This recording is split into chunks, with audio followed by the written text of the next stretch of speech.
might be. Say, go. The motherfucking man, you don't get it, do you? You don't understand, don't think too hard, you get it to me.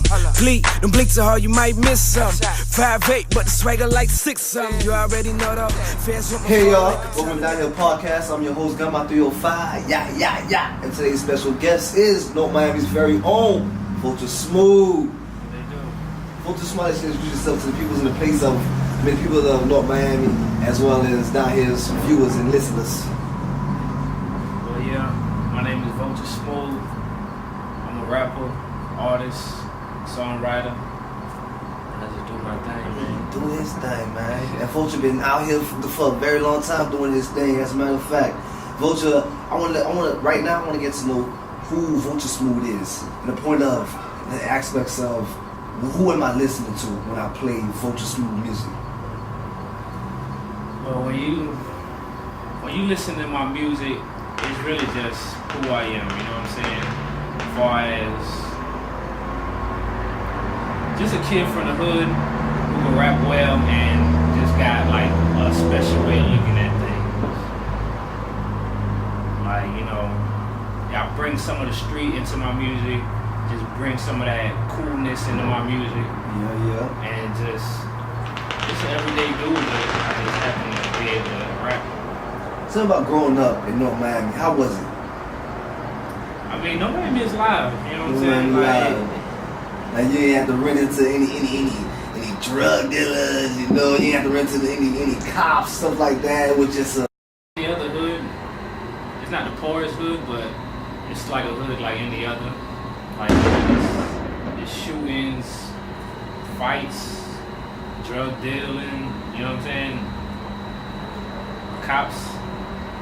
But you know, it's a lot of good that go on. You know what I'm saying? It just the good come with the bad. You know what I'm saying? And vice versa. So I'm not really mad at it. All right. So do your like music derive from the demographic of North Miami, as far as like the lyrics and the bars are concerned? Yeah, definitely. Like a lot of my music is like it's part of your environment. Yeah, definitely. So you're gonna hear a lot of like Haitian references, and you know what I'm saying, I might use a little Creole every now and then just because that's where I grew up around. Yeah. So, and I'm gonna mention places in North Miami that most people might not understand, but really the names don't really matter because, you know, the concepts is universal. Even though like I like to cater to my neighborhood when I make music, it's still like the concept is universal, so you don't have to actually know what I'm talking about to understand what I'm talking about. Yeah, you know, because that's how it is for certain rappers, especially from down south, because we always gotta like explain what we say and how we talk to certain folks, you know what I'm saying? You feel me? It's like they don't understand our lingo, you feel me? But you say your lingo is more so universal and whatnot. So, Vulcha, what got you into music as far as like rap is concerned? I mean, it's kind of funny, just like as a kid, like just listening to like music. I remember one time I listened to Bow Wow, right? And he was 12 and I was like 9 years old at the time. Yeah. And I was just like, man, I didn't feel like he was that amazing, you know what I'm saying? Like he was out, you know what I'm saying? Like he was out there, he had a big hit song and everything, but I was just like, man, I just felt like I could do it. And then like that's when I started really writing. And then as I got older, and I really just started like kind of analyzing my life, I just really thought about like, what am I going to do with my life? Obviously, I didn't want to work for nobody or be working for the rest of my life. I didn't know what type of profession I was going to do. I was into sports, but I just ain't got the genes like that. Yeah. So as long as you recognize it. So I knew like, I just felt like once I actually heard myself in the studio, I knew that it was something that there was not a lot of people that could match me doing that. You know what I'm saying? I knew that I was on another level. You're in a different league than everybody else. Even though I knew I had a lot of work to do to get better, but I knew that just starting off, I was in another league as far as like not to be big headed, but but you got I knew I had a talent. You know you knew you had a talent. Yeah. But it ain't called being big headed, y'all. It's called you feeling yourself. You feel me? And now I feel like that's our power, you feel me? That's all it was. Yo, you just got your power that day, you feel me? The Green Lantern came through and gave you a ring, you feel me? Yeah, basically. That's what happened, man. So like, do you remember your first song ever? Like written down or? Yeah. Oh yeah? I don't remember how it go. I just know it was called Cuban Mafia. Yeah. And then it was just garbage. It was just why you think it was garbage though? It was just a bunch of gangster shit. I had no idea what the fuck I was talking about. Then from there on, okay, what made you continue? Like after Mafia, you said Cuban Mafia. Mm-hmm. After Cuban Mafia, what pushed you on to like continue? Because you said it was garbage. It was like most people like, that sucked. I'm done.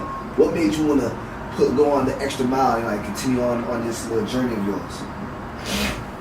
I don't know. It was just fun for me. You know what I'm saying? Like it was just something that worked my mind the way I wanted my mind to be worked. Yeah. And it was just a way to be creative and just being who I am. Like if I know you, then we should. You know what I'm saying? Like like my inner circle, we tight and I could just flow. You know what I'm saying? But with a lot of people, I'm not really like talkative. You know what I'm saying? So like with my music, it was a way to like. For you to express myself and you know what I'm saying, and go basically like go into a whole nother world. You know what I'm saying? Cause like it's like I'm already in a whole nother world when I'm just sitting there being quiet and just thinking. You know what I'm saying? So with my music, it's like me expressing myself in that world. So like it was just and even with your homeboys and people you talk to, you know what I'm saying? It's certain conversations you don't want to have on the regular, you know what I'm saying? So you can always have that conversation with your music. Exactly. So that was like your secret box right there. That was like your counseling. At least that's when it started, how it started. Like, that's how it started. But now like it's growing into something else, Well, it grew into something else. It started off with just expression and just having fun. Then it just grew into something like my way, like basically like my pipe dream on how to get out the neighborhood or whatever. Yeah. And then after I got over that phase, it was more like, you know what I'm saying, actually trying to affect people and, you know what I'm saying, change the way they think. And that's like kind of where I'm at now and just like trying to contribute to society basically. Yeah, so without being, too corny. So cause you so what you see the difference between your music back then and your music right now? Saying that you're all maturing and whatnot. Just growth. It's just growth. Me as a man, I grew. You know what I'm saying? Before, like, I wanted to be real and like talk about the shit that was going on in my life, which is always good, you know what I'm saying, to be authentic. But just like, the way I saw the world was just kind of like a little ignorant, you know what I'm saying? Like, I always felt like I was a wise kid, just misguided throughout like the beginning stages, you know what I'm saying? But like, I still felt like my music came from a good place and still spoke to a good place, but it was just like, ignorant, so. But now it's like more like me as a man, like I have different like values and I don't care so much about street fame and that type of acknowledgement. You know what I'm saying? You more so focus on the hard work and to place in. Yeah, and like family and shit like that and shit that really matters. You know what I'm saying? Not know, what this person think or how they the neighborhood this, like I ain't people pleasing no more. No more, it's exactly. Just keeping it G and talking about shit that everybody go through. Like people in the street still go through it. Yeah. But they might. You had a couple features. You had a couple singles, as a matter of fact, from that dropped back in the days. Now, do you remember the first single that you ever dropped that had the streets on fire? Life of a Vulcha was going crazy for a little bit. Yes. With Trelly Ski. Trelly Ski, yes. Free Trelly Ski. He's doing a bid right now. Yeah. But it was wild. You the man of the ear at it, man. Yeah. Just going through the neighborhood and people like, you had a little fame going on, man. And Shoot, the fame is still with you right now, man. So now it was that was a single back then. What single are you working on right now? Because I'm hearing little talks on the streets about something called Civil War. You feel me? Yeah. Is that like your next project, your latest project, or what's going on with that? Civil War is a video I just finished shooting. Yeah. It's my first video that I kind of directed, helped directing. I did a lot of directing. They did a lot of directing. I don't want to take credit from nobody. Yeah. You know what I'm saying? But I did. contribute a lot to the video. Yeah. I did my homework, but yeah, Civil War is on my next project, The Garden. And you know, it's not the single. It's just like the first song that I had like a real dope idea, like concept for the visuals. Yeah. And I had a strong concept of what I wanted to do and how I wanted it to look. So I led with the video for that. But I'm not really doing singles right now. Like I got singles, but they still in the works. But I just want to drop like bodies of works. That's You know what I'm saying? Versus, you know what I'm saying, just putting one song out there. You know? Yeah. I just rather let the people choose. Right? Which one decide? Yeah. You just gonna keep dropping, like whatever single y'all like, y'all like it. Yeah. Yourself. And if you know, if some show potential, then you know, I put work behind it. Yeah. So how much work do you actually put behind a single that's actually blowing up? There's some people that put in like 2-3 works behind one song. I mean, 2-3 years of work behind one song, just pushing it, the same thing. Now you got a type of artist, or you more so, you know what? If this song is booming, I'm gonna push it, but I'm gonna also continue to work on everything else. I mean, I'm gonna always be working for the future, but like it's just trial and error. You know what I'm saying? If I see this shit is working, I'm gonna go more. I'm gonna put energy into that. You know what I'm saying? But if it's not, I'm gonna keep trying until something moves. That's just basically how I go about it. Okay. Alright, Vulcha. That's basically how you go about it, man. It's like the traffic, go with the flow, man. So walking. Now, Vulcha, how is it? Because in your beginning stages, you was out here in Miami. You was out here advertising, putting in work, you know, pushing, grinding, and now you're in Atlanta. Now, how is it? How is the industry different from Miami and Atlanta? I mean, the industry is different in the sense that, like, I just feel like everybody in Atlanta is kind of like related. You know what I'm saying? Like, they family, they kinfolks. Yeah, like everybody I run to that, you know, that do something, they just, that's like, they just be like, oh, that's my cousin. They did this for this person, produced this for this person. And it's just, I just feel like it's a little more tight knit. You know what I'm saying? When you're dealing with Miami, it's like, you got sections, you know what I'm saying? Just like you got Lil Haiti in North Miami, you got NMB. It's like everybody is like a crew, or everybody is like their own boss. You know what I'm saying? It's just like you have to deal with more individuals, you know what I'm saying? But like in Atlanta, I feel like it's easier to tie people in, you know what I'm saying, to each other. Okay. Now, which one you prefer? I mean, I can't say I prefer one over the other, but Miami's my home, you know what I'm saying? So, like, I know everybody here, you know what I'm saying? I know DJ Meat, even when, you know what I'm saying, even up there, I know Crunch One, he up in Atlanta, but he from down here. Yeah. And, you know, Stamped in the Streets and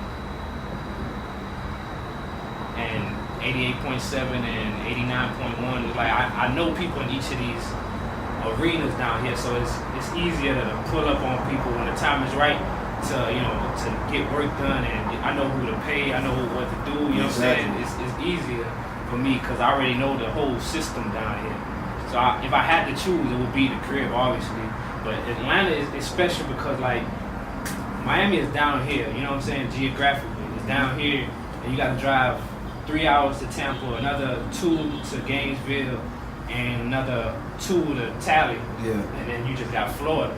But Atlanta is 4 hours to Alabama, 4 hours to South Carolina, 4 hours to North Carolina, 4 hours to Tennessee. You know what I'm saying? So that's like a bunch of markets that you can touch. Exactly. You're in the middle of everything. So it's like they both got their strengths and their weaknesses, honestly. Okay.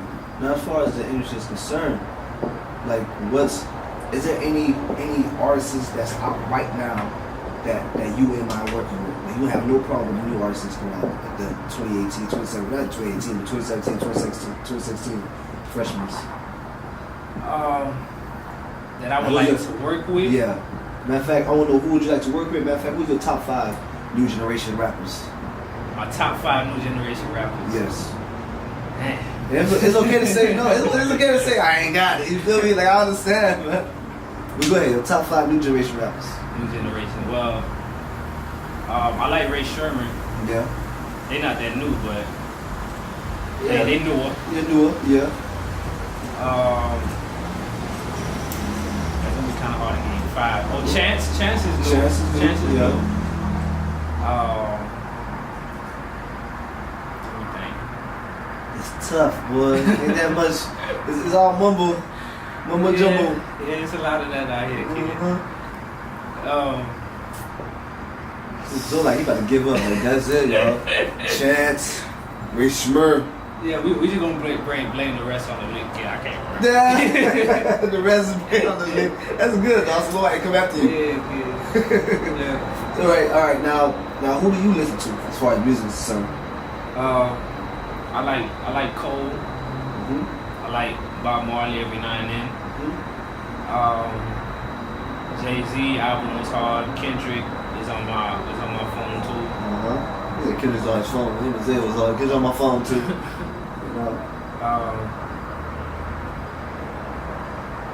Shit. Let me think.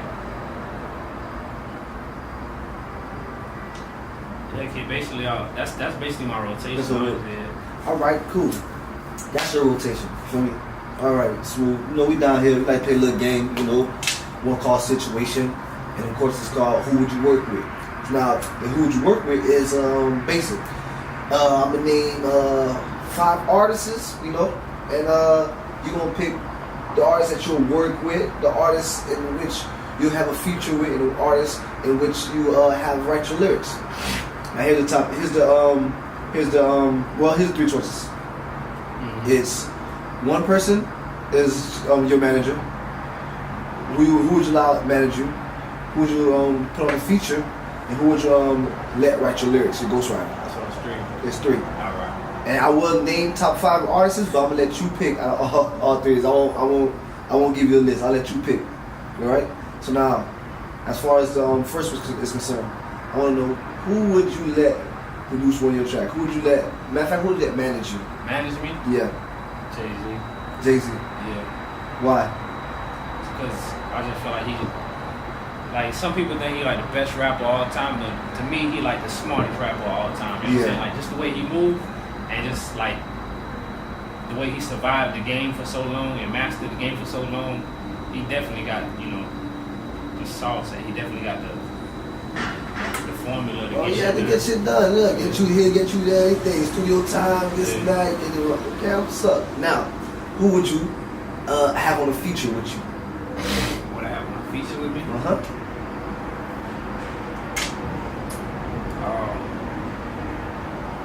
Shit, if I had to pick, I would have to say Andre 3000. Andre 3000. Yeah. Not anybody, yeah. You want that soulful beat. You want the instrumentals in the background. Oh, the baritones and everything. That's what's up. That's you want real music. Yeah. Right, cool. And the last one, who was you allowed to be your ghostwriter? I would allow Cole to be my Sheesh. It's a killer right there, boy.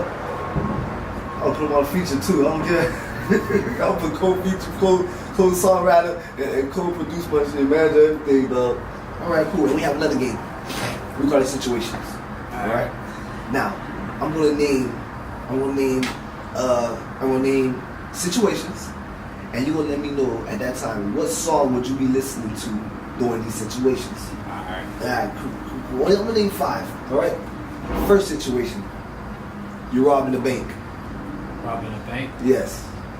Alright. First song that popping in my head is Biggie Kicking the Door. Biggie Kicking the Door.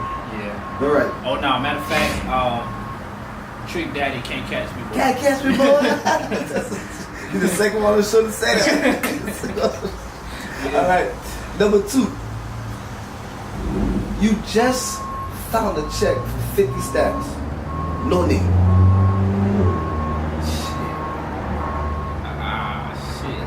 Oh. Free money. Free money. What's that song? I'm trying to put my finger on the song. What is it?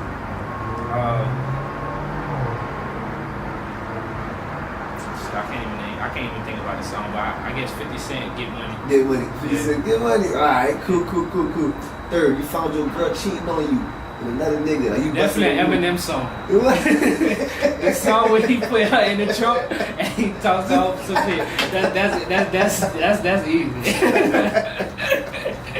That's a good. Niggas went crucial. Eminem song. Eminem. No, I can't. I was saying, oh, your girlfriend cheat Eminem. Kill the bitch. All right. Number 4.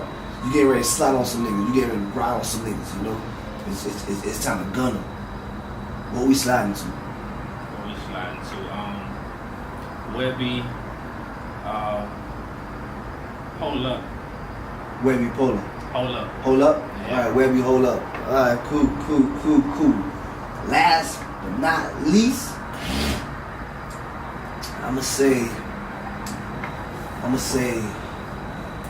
you about to go to the dealership and cop you a brand new whip. We jamming too. In the taxi ride, the Uber ride over there, we jamming too. Walking or something.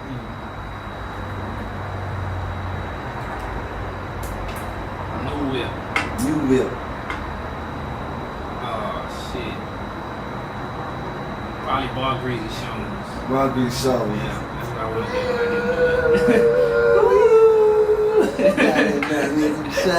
Me too, ain't been a rhythm, boy. Alright, so now as far as your music is concerned,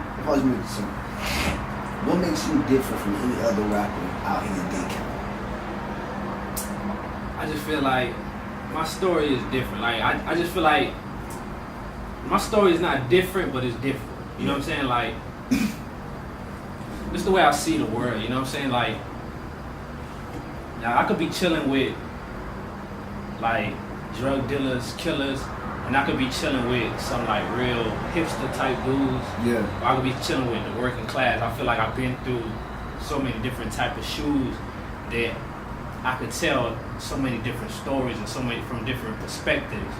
And I just feel like my craft is A1, but like, you know, being from North Miami, you got the swag too. And, you know, my own history is you know, it is what it is. And I just feel like it's just so much shit to talk about. And like my music, I like to be lyrical, but not to the point where it's like too wordy, you know what I'm saying? Yeah. And I like to have my melody and all that shit in there, and my cadences, but not to the point where I lose the lyrics and I lose the substance. So like I try to keep it a good mix of the both, like my craft and thinking about the listener, what they want to hear. Not in a people pleasing way, yeah, but in a way where I'm not out of touch. Yeah.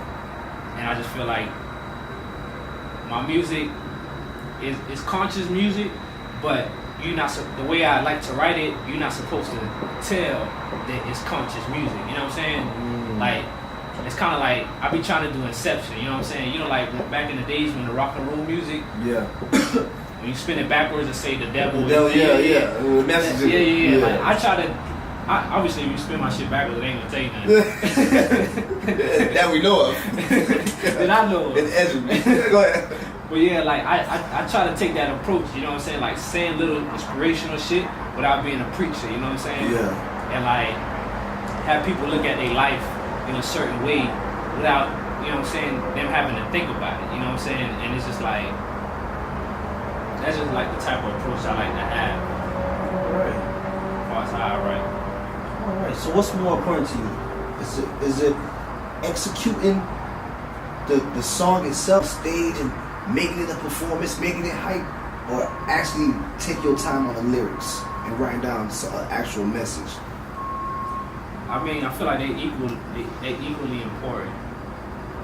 Like on the Garden, the project I'm about to release, it's like the beat selection and the production was all based, like not all based, but the majority of it was based on the live performance. You know what I'm saying? I wanted to make dope ass music that I know that I could go out on stage and give people energy. You know what I'm saying? Because nowadays, ain't nobody selling albums like that unless you're on a big ass major. Yeah, you're on a plateau. But even the majors, they not making money off sales like that.